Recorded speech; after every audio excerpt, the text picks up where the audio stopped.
What's up, everybody? This is Ross Dolan from Immolation, and you're listening to Phantasm Podcast. Hey, everyone, this is Robert Vinny with Immolation, and you're listening to Phantasm Podcast. All right, Corey Gorkreis, Dr. Vincent West here at the Phantasm Podcast. We have the honor of speaking with Rob and Ross of Immolation. How you guys doing? Good. Very How good. You guys doing? Awesome.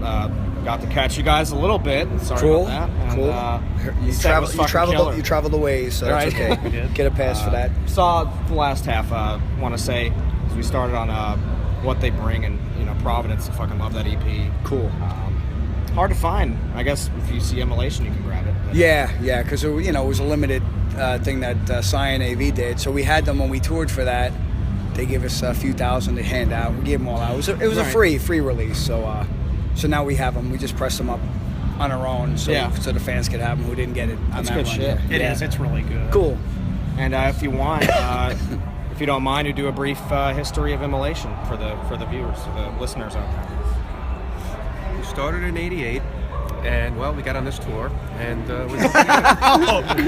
The briefest history we've ever had on the podcast. Yeah. Well, Bob was in rigor mortis. When did you guys start? 86, 87-ish? yeah, we started with Rigor Mortis from New York, not the one from Texas. Right. And, Which released shout out like a to demo Bruce and a half, and then once that broke up, we started Immolation, and then did a couple of demos, put those out. Next thing we knew, we had Roadrunner get in touch with us, and kind of ignored them for a while. And, Yeah. because we didn't think it was like, guys- they don't want us. What are You guys did a split with Mortician. somebody put that out. Somebody did that. Really? Yeah, it Oh, wasn't okay. like sanctioned or anything. It was kind Okay. of like a bootleg thing, but it's cool. Cool. Yeah. Now, the scene at the time when you guys were starting, so it's you guys, was Mortician already doing stuff? Was that? Not at the very beginning. Will was just a good friend of ours. I got into a lot of heavier stuff with Will. We were buddies. That's awesome. So we would always go into the local record store and say, "Oh, sick! What is this?" It'd be like War and Pain, Voivod, or what is this? All. So we came up together. So when we started in '88, Will was just a good friend and a fan, and it wasn't too long after that he got the bug to start doing something, and then He was like, actually, these guys doing it. I'm Yeah. going for it. Well, it made sense because he was Yeah, he was into the music great, just as much as we were. He was very passionate about it. So Sure. Suffocation around the same time? Is that somewhere around in there? yeah, like a little after we started, I remember we were already pushing the first demo, the second demo, and we did a road trip out to Milwaukee. It was the first time I met Josh, and he was pushing the band. He had a demo they had just done, so slightly after, but Awesome. around the same same. I was trying to general figure out the time frame. because I know you're all part of that scene. Yeah, It's yeah. Some of the best stuff, I think. Which I'm from Comac, actually. So Yeah, Corey's a you know New where Yorker, that's so. at. Oh, okay. Over like Center Reach area. Okay. Yeah. Long Island. Yep. So Dawn of Possession, what a hell of a debut, that thing. Yeah. Cool. Yeah, I mean, it was our first one, so that was kind of like all the demo stuff plus, a few added features. The old ass patch on here. That thing cost some money, man. Yeah. That's the 91. That's old school. Blue grape. Yeah, that's really old, man. That's the original one too. And I have the bootleg of it that's got the yellow on it. It's a really nice bootleg. Oh, cool. I think Not I've this seen one, that. but I have the other one. Yeah, I think I've seen that. I was like, why not? Basically, he did like a little sketch, and next thing we know, we had the finished product, so there was no going back. A lot of the stuff at that time, the first few records were like, this is it, and that's it. Pre-internet. There's no Did you, now, with Dawn, did you all record, was that recorded in New York? Or? No, It was recorded in Berlin. Berlin. No shit, Music I did not Lab. know that. I had Music no Lab. idea. So we got to go over there, where like guys like fucking Voivod and Sodom, and man. he did a ton of shit. Tankard and what else? Just I love all the drummers. yeah, Destruction too? No, I don't think he did Destruction. Yeah, but yeah, he did Pleasure to Kill. He did. That's right. He did Voivod. fucking Yeah, awesome. Their It is Wind awesome. was on our first. that's the Wind and Burial Ground. The beginning of Really? Oh, hell he yeah. did Pleasure to Kill. Yeah. Harris was like, you're using Creator's Wind. That's amazing. Totally. So that was cool for us. I mean, we're like, huge And that was fans the of first all time that we were earlier in stuff. Germany, really. So it was kind of like an interesting experience to go there, be in Germany for the first time, doing our first record for the first time, you know, so it was pretty overwhelming in one way and very cool in another, you know, so yeah, it was pretty cool. The coolest thing was seeing he had like a little scrapbook he'd have all the bands sign, you know. Oh, that's cool. So just sitting there looking at like Sodom, you know, all the shit they wrote. Yeah, and so I'll check in Creator. here. Yeah. I think he did something. I think he did the Tragic Serenades for Celtic Frost. Am I Wow. right? Did he do that? It's amazing. He may have done that. Don't Wow. quote me on that, but I think he did. Well, But he had all, you know, all the bands that we just, you know, leafing through the book and like, wow, you know, we were kids, you know, like 19 at the time or Wow. 20, you know, so it was Well, cool. looking back now, you can see on the list, it's like, of course, Dawn of Possession Immolation's on that list. You know, it's like stands the test of time. It's perfect. How did you now? I know at the time a lot of bands using Scott Burns and all that stuff. Was that ever thrown across the table? Yeah. Or did y'all immediately? We were given a choice between Scott Burns, Colin Richardson, because at that time he had just done, I believe, the second Carcass record. Oh wow! And Scott Burns. And Harris Jones. And Harris Johns, yeah. So, you know, we went with Harris Johns because everybody was doing the Scott Burns thing, and nothing against that production. I mean, he was a fucking amazing producer. We just wanted something totally different, and we felt our roots were more connected to that earlier, darker German thrash, like the Creators, the Destructions, the Sodoms. And they took thrash into that darker direction where thrash was getting kind of happy and kind of, you know, jumpy and that kind of stuff. And, you know, these were bands that were really going in that darker direction that we liked, you know. So we were like, yeah, you know, that's the guy we want to use because of all that stuff. So that was our choice right from the get-go. Awesome. We're like, that's the guy. That is. That's really Yeah, interesting. he was definitely a good choice. Yeah, and he was super cool, and it was a great vibe. Like we just said before, it was just cool to be there. Like you felt like you were in a place where, like, wow, all our inspirations had at one point or another come through here, you know. So that was cool. Well, that is. Yeah.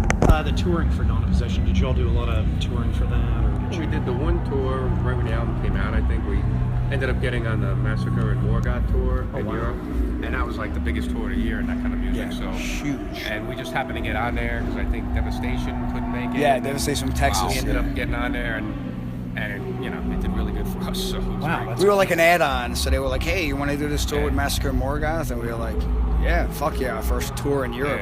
Yeah, it went really good. It was like a huge tour. It was, every place like was sold out. It was like kids today still like talk about that tour. We'll come through Europe and like, wow, that tour you guys did. Like older guys like us, you know, Oh, sure. kids, not kids anymore. So that was cool. And then we did the tour in the U.S., which we booked ourselves. Awesome. And we took Agoraphobia out with us. So full circle now. Alex Spooks is now in our band, and Right, he yeah. came out with us back then. That's wild. Yeah. Yeah. So pretty funny. Awesome. And then Here and After. But you guys recently had, I guess, 21 years ago, that record was. Yeah, someone just texted me. Mid-February, I guess. Someone just. February. Yeah, Metal Blade, I don't know, we 13th? can't keep up with that, but yeah, Metal Yeah. Blade put out those 3 records Yeah. in vinyl form, so that was cool, you know, reissued, so that was nice. And good timing with the new record and everything, so it That worked one out. took a while to come out though, because we had a 5-year, Yeah, sure. like, you know, gap in between it, and that was just because we left Roadrunner, and we didn't have a label for that whole time. So we were still doing shows and doing shit. Sure. We did the Stepping on Angels thing at that time. We got that together. So we were active, just that we didn't have a label to put out any new shit. Right. We were failing for 5 years, and then luckily... We failed. Well, I think it was because as a young band, our expectations were very high, Sure. and we were green as hell. And you know, our expectations of the label's role in this whole mess was not realistic, you know. Right. And you know, but we were green. We had no idea. So we learned, you know, pretty quickly that, you know, you have to work even harder now. You know, it didn't get easier. You have to work harder now for the second release, and you know, so not that we were, you know, opposed to working hard, but just that, you know, we were a little disillusioned, you know. So that's kind of why. So we went down to Roadrunner, and you know, we just told them, yeah, we're not happy, and they actually let us out of the deal. We had like a 7-album deal with them. Oh, wow. And we went down there, and we said, we want to call a meeting, and we went down there, and we talked to Monty and the guys, and to this day, we're still good friends with Monty. He's a killer. Oh, cool. He's a really cool guy. He works for Nuclear Blast now, so it's kind Awesome. of ironic. So you can't shake us, dude. You can't shake That's us. funny. But he's a super cool guy. He's a good friend. And to this day, he's like, man, I still can't believe that we just let you guys go like that. He's like, you're the only band that ever happened to. And I was like, well, you know, whatever, you know. But I mean, you know, who knows what would have happened if we stayed with the label? You know what I'm You know, saying? it's weird growing up, you know, that label and everything that was on there.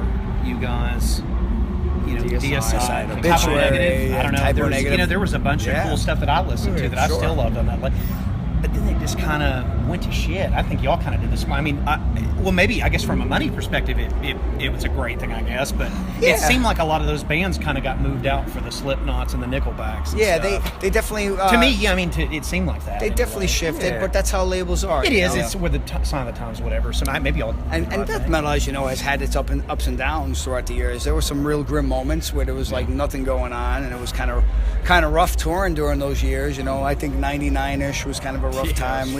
99. Yeah, when the Failures came out, it was like the worst time ever. The scene was kind of at a low, and nobody gave a shit. It was Love like, that album. That album's really, really good. I think that one stands. That was one of the reissues they did, I guess, on the vinyl. Yeah, they did all three. The Metal Blade, ones, yeah, which was cool. Yeah. Close to the War Below is my favorite album. Cool. Love Lost Passion. That's fucking nasty. Nice. I think I fell more in love with it when I saw you guys live the first time. I was just like, God damn, this is fucking good. Well, that's the thing with us. A lot of times what we do doesn't click until you see us live. And I've heard that from a lot of friends of ours. I have a couple good friends who are like,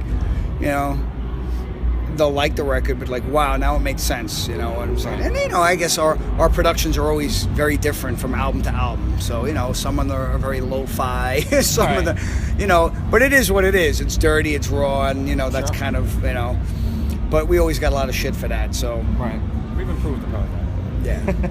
And the Metal Blade, we'll just kind of sum all that kind of get together. Was there a tour that stood out back then for you guys that y'all got to do? Well, Cannibal Corpse took us on about 4 different tours, so that kind of That's awesome. put us back awesome. in. They saved our career pretty much single-handedly, and then 6 Feet Under resuscitated we went on us. a couple of shows with them. So we pretty much were at that point where, George was first in Cannibal Corpse, so we were out with them, and then. Chris was just on his own. We're out with them, so it was, that's cool. It was so funny. So we got to hear both sides of the story, so funny. so. It's awesome. We just had Chris on last week. Oh, cool, yeah. So it was cool. I mean, we did 5 big tours for that, for here and after. So it was kind of like a boost, for us. Sure. After 5 years, we needed that, So those tours all stood out. They were all killer tours. Failures, we did some stuff on our own for Failures, which was a huge mistake. But Oh no! Yeah, it's like we go over there the first year with the first record on one of the biggest death metal tours. Then with the second record, we go over like 2 or 3 times with Cannibal Corpse, big shows. Then we're like, all right, we'll go over with this album now. And meanwhile, it's like, it's 3 years later. It's our own tour. We have like some band opening up for us that has nothing to do. We never heard of them before. It's just like, nothing against them, but it was like not our kind of music. So it was totally low, and it was just like, fail. we got there and we were like, wow. We were like, wow. So that was like Failures for Reality tours, check. Yeah. Were they just But that's how it goes. Well, they just weren't like great. They weren't attended that great, They were just, it was like low turnout. We had a couple of good shows, but we had for the some most good part, it shows, was- but there was a lot of like fucking lemons. You go to Europe now. Do you find it's different?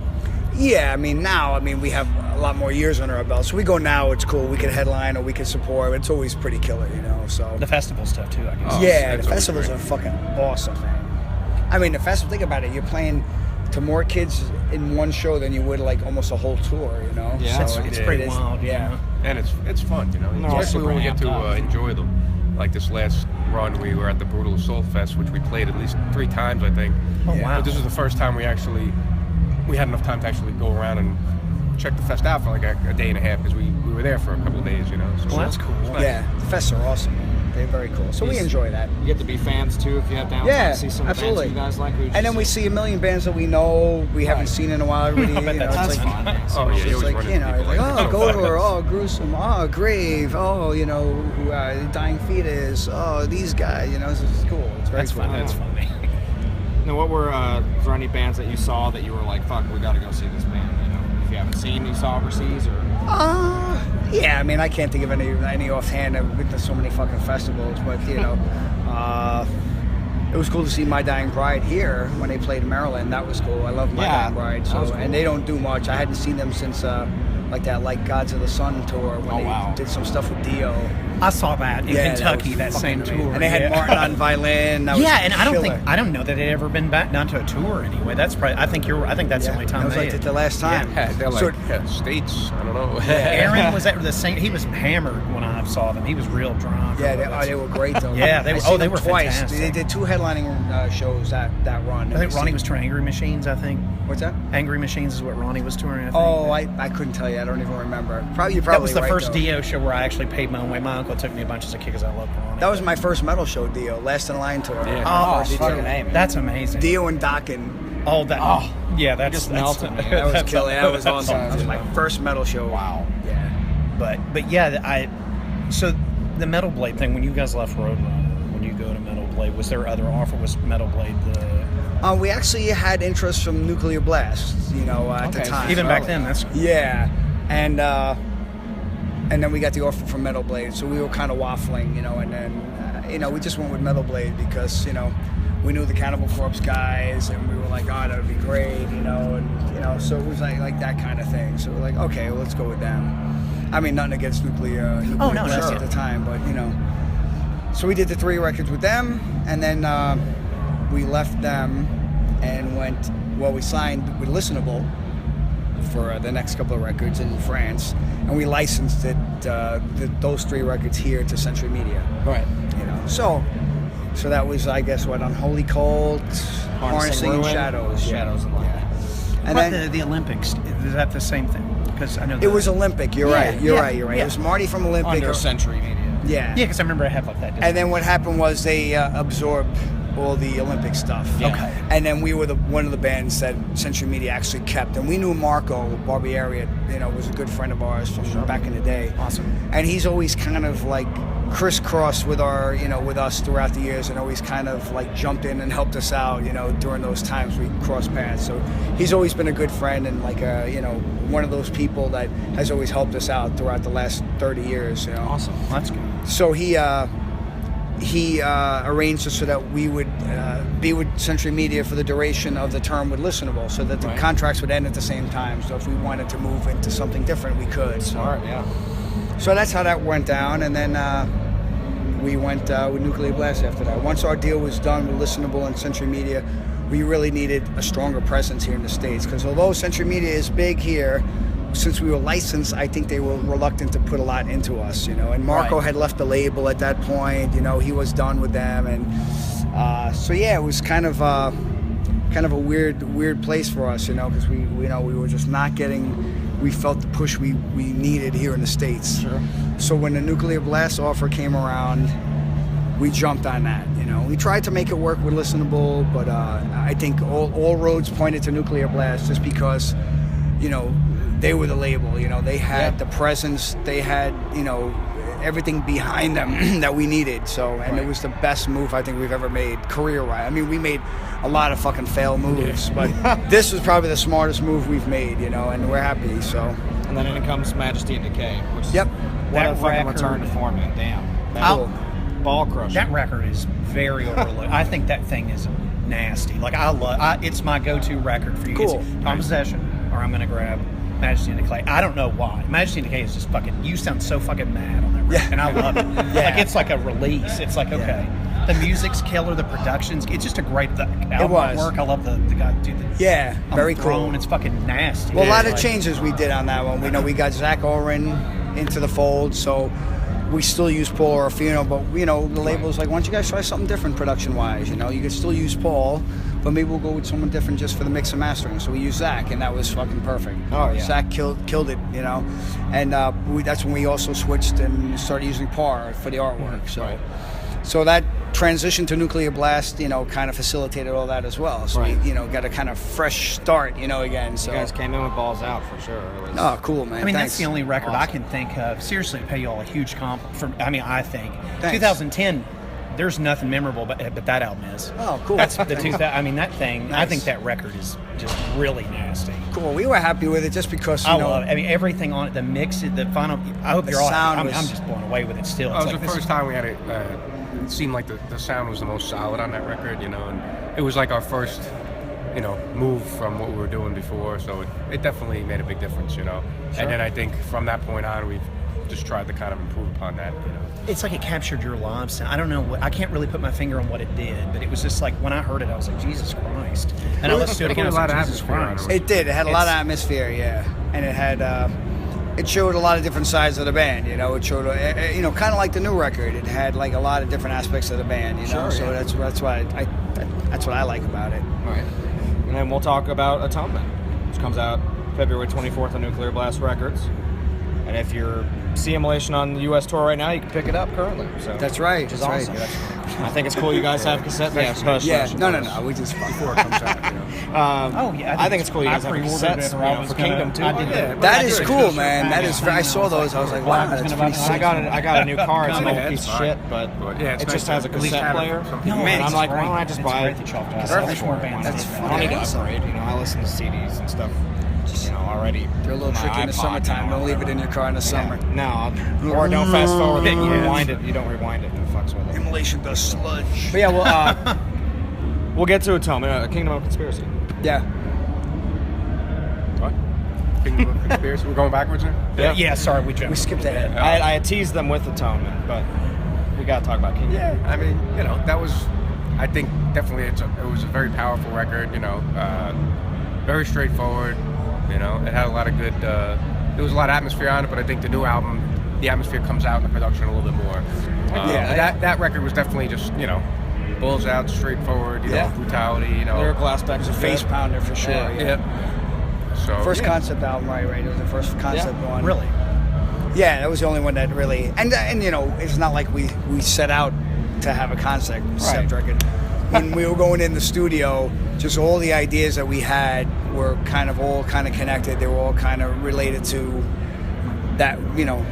When was that done? Like 4 years ago. So it was everything that was going on in our world at that time. And it was very Orwellian, and we were like, this is perfect. This is exactly what we need to say here. So now it really is like that. True. Yeah. I mean, it absolutely. And then Atonement comes out. And Atonement, and there's a lot more of that on Atonement. We go deeper into the darker sides of our world that people just don't really catch because so many distractions. So. Right. And it had a lot more atmosphere from what I've heard of it. As Majesty did, where it just feels like there's a lot more there, like almost like another presence. I can't explain it. It's kind of crazy. The Kingdom was very cold. It was savage, but it was cold. And I like it when a record makes me feel different. Like, not just listening to it like, oh yeah, fuck yeah, I could jam to a lot of shit. Sure. Jam to Casey and the Sunshine Band if I'm drunk enough. Absolutely. Whatever. But that, I like to have a different feeling to it. I like to have the way it actually makes my skin have a feeling. I agree. I know. I'm with you. That new record definitely does that. Cool. The same kind of feeling Majesty did. So cool. Appreciate that definitely. Yeah. So Atonement is definitely, I think, our darkest. Where every record comes out, this is a dark one. This one is truly dark.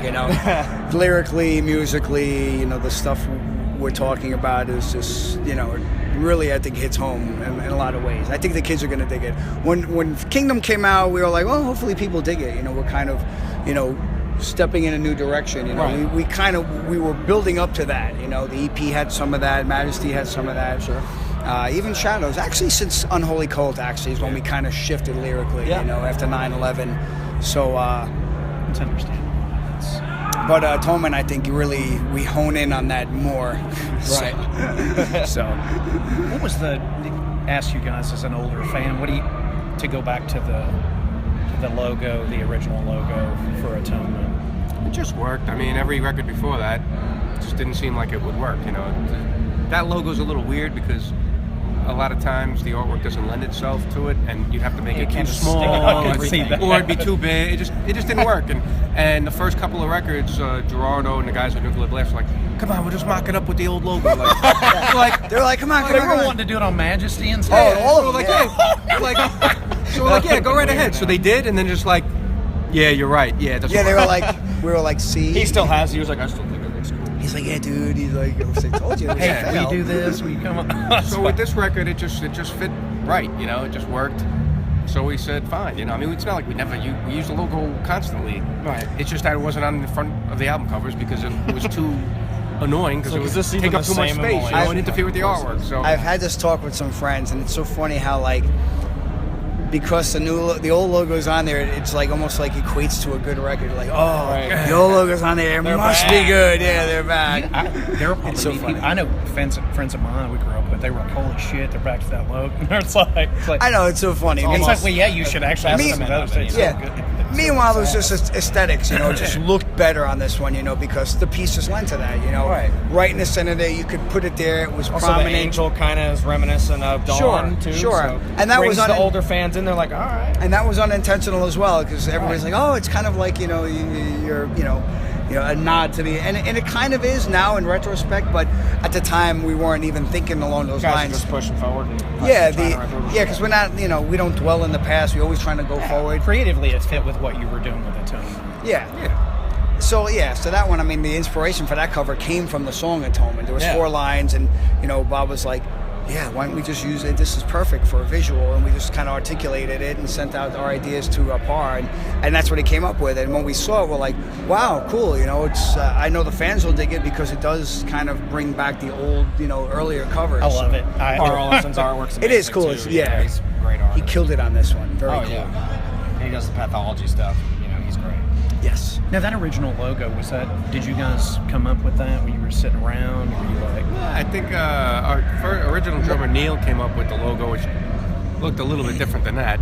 Looked like then a fish. Somebody else, a couple of people did it. Was it Renato Galena from Italy? Renato from Australia, from Disembowelment.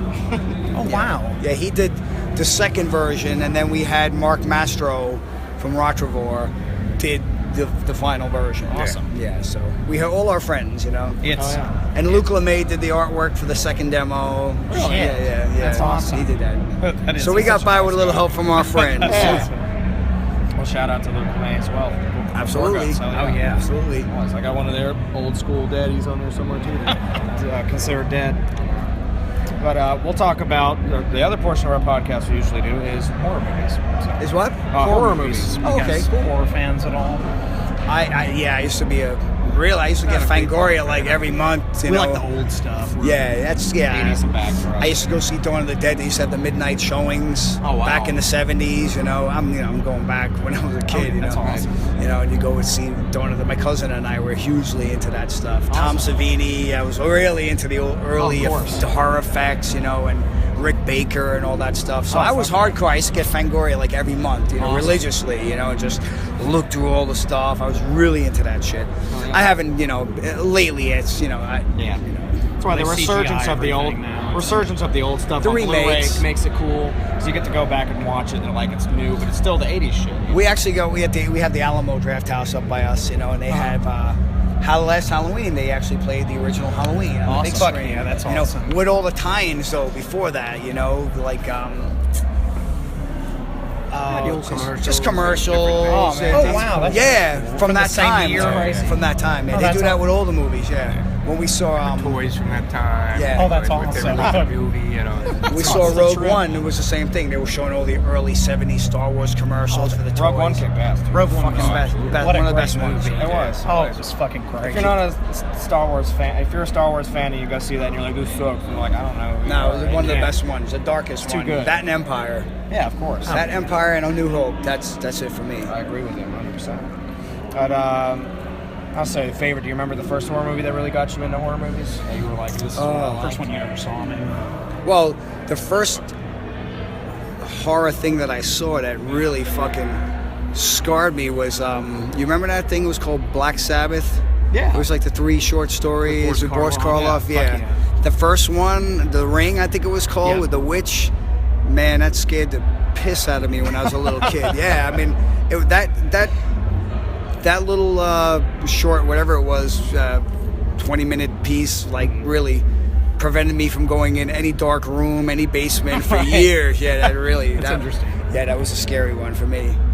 But horror movies, I mean, I probably saw all the horror movies when they were coming out, at the time, But my cousin, like I said, and I were like really like into that shit. So anything that would come out, we'd just save up our money and go see the shows, More of a slasher guy or a straight gore or Italian horror?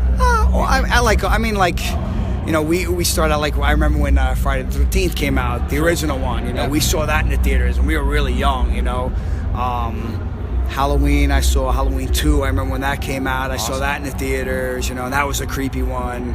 Halloween 3, it didn't do it as much for me, that was kind of cheesy. I like that movie a lot better now. Yeah, I did. it's probably darker now if you go back and watch it. It's actually just a good movie. At the time, you're like, where the fuck is Michael Myers? Yeah, exactly.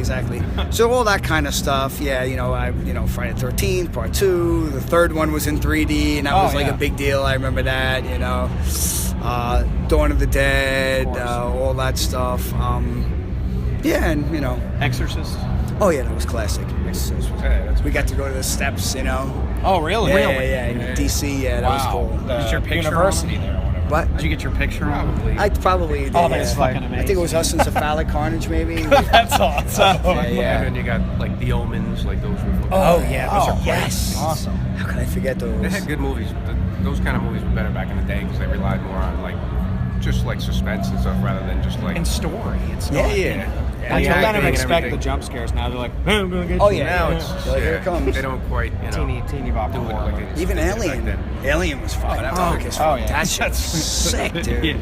Yeah. Yeah, Omens were great. All the Omens, 1, 2, and 3. The third one was killer too. I saw the man. remake and I still have my movie ticket. It was on 6606. And I still got wow. the ticket with the date on it. That's sick. And the movie was actually all right. It wasn't bad. I mean, it did what it needed to do. Oh, it was cool. They shot it like back. They kind of shot it like the 70s, like the way they did the they did it right. shots. It was a good Reminiscent of like back in the day, which is pretty cool. I don't remember if they still had the head chopping thing in it. I don't know if that was in there. You're talking about Tom Savini, Maniac, man. That movie. Oh, Maniac, yeah. That was like legendary. I always heard about that, and we finally got to see it. I was like, wow, that is like, the infamous scene when it fucking blows a dude's head off, and you'd see that in the It's magazines. Savini too. Yeah. Fucking great. It's sick. He's trying to make Sick. out with some chick, and she was like, somebody's out here. And he's like, come on. The shotgun on the front. Yeah. That was sick, dude. I forgot about that one. That was a great one. There's a guy walking around the show with a Maniac shirt on. I was like, cool, man. Will, Forgot about the that. first Mortician album, there's a Hacked Up for Barbie. There's a song on there about Maniac. He Oh sampled that. I thought- yeah. We may have seen that together. I don't know.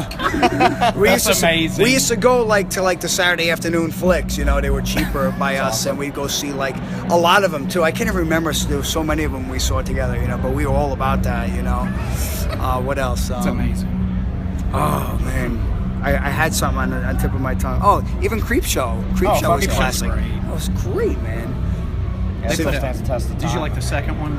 I saw it. It was all right. The first one was better, I thought. The first one was sick. It's Romero, yeah. It's, Yeah. the first one's really It was totally. Dad's birthday again. All that Give me stuff. back my cake. Oh, it was fucking Give me my great. fucking cake. Yeah, it's fucking awesome. Fucking awesome, man. It's good stuff that they don't make movies like that anymore. It's Yeah, it was. I mean, that was cool. It was fun too. That one, It was like it was all over the map. All the different stories. It was killer, man. Sure. It plays out like a comic book. It's nice. Savini was in that too, wasn't he? Like the trash guy in that. Did he play a Well, garbage Stephen man? King was the. He the was guy Jody that got Verrill. He got the meteor shit on. Yeah, that was Jody. He was Jody Verrill, but I think Yeah. Tom Savini was like one of the garbage men. And Yeah, one of- yeah, he was, yeah. He just seen for a second, like taking out the trash, And, How many of the horror movies influence your lyrical aspects of making records or kind of vibe or anything? Not like so that? much. I mean, one of the songs off the first record. Wow, what the hell song was it? I can't even remember now. It was inspired by Salo, 120 Days in Oh, Sodom. that movie's fucking nasty. Oh, that's awesome. It's gross. Oh, what song is it? I remember the old title that we didn't use that Neil had, and we were like, "No, we can't use that. It's not what you think it means." For you guys listening who's never seen the 120 No Days forgiveness. of Sodom. Yeah. No forgiveness without bloodshed. That song was about That's what that it's. movie. Is it a German film? I don't I know. want to say it's Italian or something. Maybe it's Italian. I think it's supposed Pretty to be in bloody. Germany, something like that. Yeah, it's just It's just bizarre. disgusting. It was fucked. Yeah, it was a really It's twisted, like bizarre movie. They have these teens in there, and they're like just having like they shit in a bucket. That's Yeah. all, and they eat their own shit, and that's all yeah, they eat. yeah, is their own it shit. was a fucked up movie. and they yeah. just get like whipped and beaten. And yeah, fucking yeah. So that's what It's kind of just what that's gross. It's like 130 minutes of just like I think it's longer yeah. than that. It was just bizarro. So yeah, that song out was there. about that. something to watch once and then be like, all right, I saw it, get it, and then listen to Dawn of Possession, and you'll be like, okay, that song's about this movie. It's great, or inspired by it at least. Totally, yeah, totally. But yeah, not so much. I mean, back in the early days, we focused a lot on religion and just Yeah. that very dark, oppressive side of religion. So the first album would have had more of the the variety because it was our Right. first record. And we hadn't really found our niche yet, you know. Right. But then moving forward here and after, up until Close, was very, very, heavily centered on religion and Right. religious themes. Well, it's nice to see that you guys are more adamant and pure about it. The way it's more tasteful how you guys represent your take on that than some other bands. Seem like we're a metal band. We got to be into religious. Yeah, and Shock value. Blah blah. Thanks. I always thought it was very You intelligent guys are the way very it came genuine when you across. I speak thought about because I know that it's not Yeah, and we an were. act. No, I mean we were always. I mean we. Well, you Religion. guys don't wear corpse paint or anything. No, no. You can if you want to. We're not going to judge you. Yeah, I mean it was You just don't our, have it was just our take, how we saw it. I mean, Yeah. it played a small role in our lives. I mean, obviously luckily our parents weren't that adamant about the religious thing, you know. But yeah, it was all around us, you know, and even on Close to or Below, when we were writing Father You're Not a Father, there were so many stories coming out about, just the pedophile priests in the church, you know, and we were like, wow, how appropriate, you know. So, just picking it apart, kind of using their own kind of words to kind of dissect it and decimate it. Right. But whatever, it wasn't done in a preachy way. We were just kind of pointing out the flaws that we saw, and Very like you said, we tasteful. try to do it in a way that people could relate to, and leave it kind of open for interpretation, Sure. So, Which is what you're supposed to do, is think for yourself yeah, and apply absolutely. it. Absolutely. What's up, everybody? This is Ross Dolan from Immolation, and you're listening to Phantasm Podcast. Hey everyone, this is Robert Vinny with Immolation, and you're listening to Phantasm Podcast.